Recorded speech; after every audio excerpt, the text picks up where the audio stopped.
Today we cover the origin of Islam from around 570 CE, around the birth of Muhammad, to 630.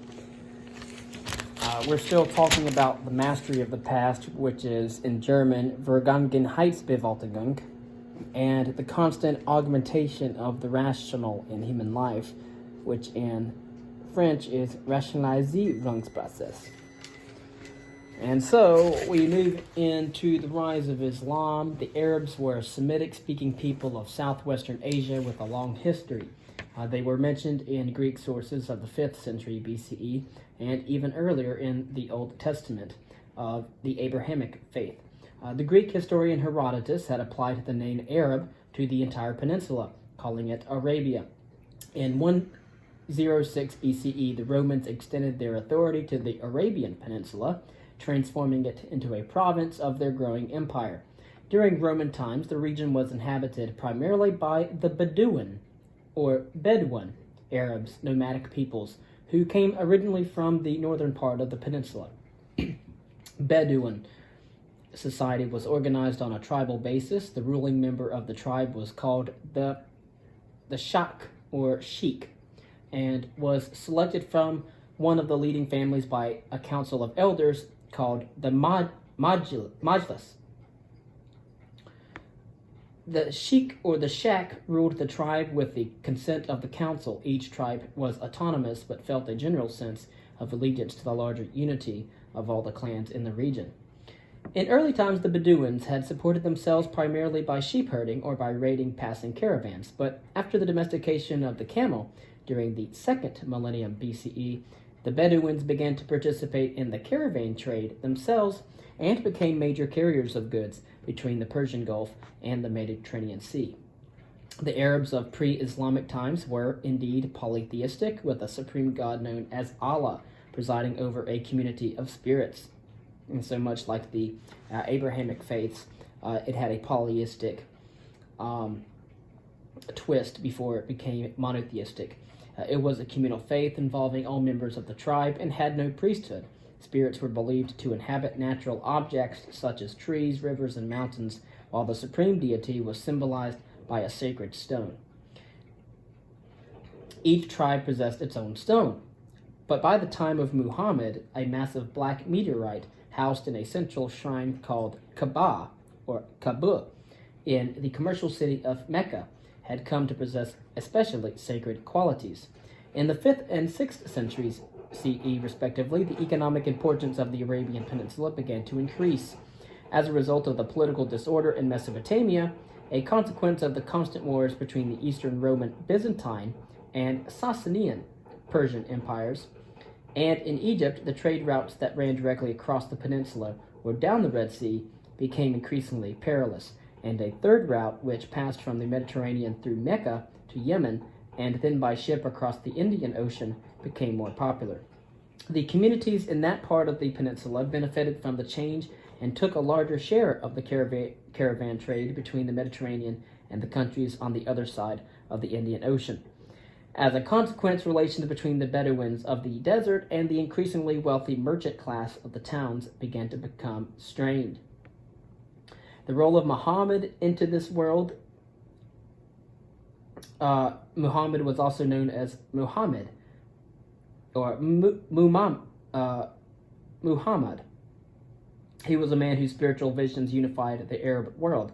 And as we shall see, when Islam began to spread throughout the Middle East in the early 7th century, the dominant states in the region were the Roman Empire in the Western Mediterranean and the Sasanian Empire in Persia. So you have the Sasanian Empire in Persia, just east of Baghdad, south of the Caspian Sea. Of course, to the west, you have the Black Sea, and of course, under that is Anatolia. You could go further south to the Sinai. And of course, on that peninsula between the Red Sea and the Persian Gulf, you have it called the Arabian Peninsula. To the south, you have Yemen. To the east, to the west, you have Mecca. And of course, going further west, past the Red Sea, we have the Sahara Desert in Egypt. And of course, over towards about northwest of Anatolia, we have Thrace in the Roman Empire. Just right there, as we get through the Mediterranean Sea into the Aegean Sea, we get closer towards Thrace and in the heart of the Roman Empire. Born in Mecca, to a merchant family and orphaned at the age of 6, Muhammad, from 570 to 632, grew up to become a caravan manager and eventually married a rich widow, Khadija, who was also his employer. A member of the local Hashemite clan of the Qurayshi tribe, he lived in Mecca as a merchant for several years, but according to tradition was apparently troubled by the growing gap between the Bedouin values of honesty and generosity and the acquisitive behavior of the affluent commercial elites in the city. Deeply concerned, he began to visit the nearby hills to meditate in isolation. And it was there that he encountered, so it was told, the angel Gabriel, who commanded him to preach the revelations that he would be given. And so he is told by a supernatural force to proclaim certain revelations that would be given to him. And of course, with a speed that no one would have expected possible, however, his visions unified the Arab world. Unfortunately, there's almost no verifiable evidence relating to Muhammad's life, and as a result, historians must rely on a limited number of sources, including the Quran and testimonials about his life by his followers, the Hadith. These stories were extensively revised after his death and may have been shaped so as to favor the interests of his successors. Consequently, to many Western historians, the first years of Islam remain a matter of debate and extreme conjecture.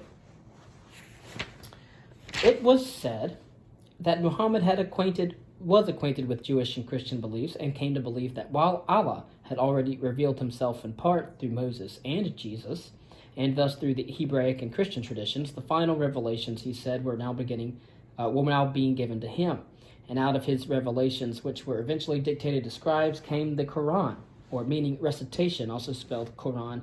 It is the holy scriptures of Islam, literally meaning submission or implying submission to the will of Allah. Of course, it was supposed to go directly through Muhammad onto the page, as for coming from Allah himself. The Quran contained the guidelines by which followers of Allah, known as Muslims or practitioners of Islam, were to live. Like Christians and the Jews, Muslims, also known as Muslims, were people of the book, or believers in a faith based on Scripture, or that of the Bible. Muslims believed that after returning home, Muhammad had set out to comply with Gabriel's command by proclaiming to the residents of Mecca about his revelations. At first, many were convinced that he was a madman or a charlatan.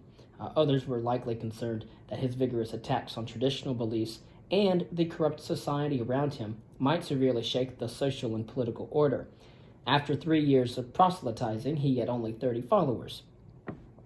Of course, that should say something. Discouraged perhaps by the systematic persecution of his followers, which was allegedly undertaken with a brutality reminiscent of the cruelties suffered by the early Christians, as well as the failure of the Meccans to accept his message. In 622, Muhammad and some of his closest supporters, mostly from his own Hashemite clan, left the city and then retreated north to the rival city of Yathrib, later renamed Medina, or City of the Prophet. That flight, known in history as the Hujra, or Hijra, marks the first date on the official calendar of Islam. At Medina, Muhammad failed in his original purpose to convert the Jewish community in Medina to his beliefs, but he was successful, however, in winning support from many residents of the city, as well as from Bedouins in the surrounding countryside. And from this mixture, he formed the first Muslim community, or the Ummah. Returning to his birthplace at the head of a considerable military force, Muhammad then conquered Mecca and converted the townspeople to the new faith, perhaps forcibly, for military strength. In 630, he made a symbolic visit to the Kaaba, or the Kaaba, where he declared it a sacred shrine of Islam and ordered the destruction of the idols of the traditional faith. 2 years later, Muhammad died, and just as Islam was beginning to spread throughout the peninsula,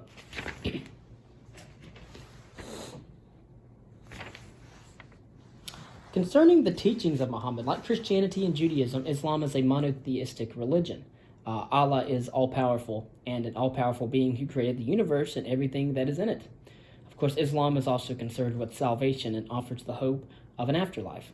Those who hope to achieve it must subject themselves or become subjugated by submission to the will of Allah. Unlike Christianity, Islam makes no claim to the divinity of its founder. Muhammad, like Abraham, Moses, and other figures of the Old Testament, was a prophet, but he was also a man like other men. And because, according to the Quran, earlier prophets had corrupted his revelations, Allah sent his complete revelation through Muhammad.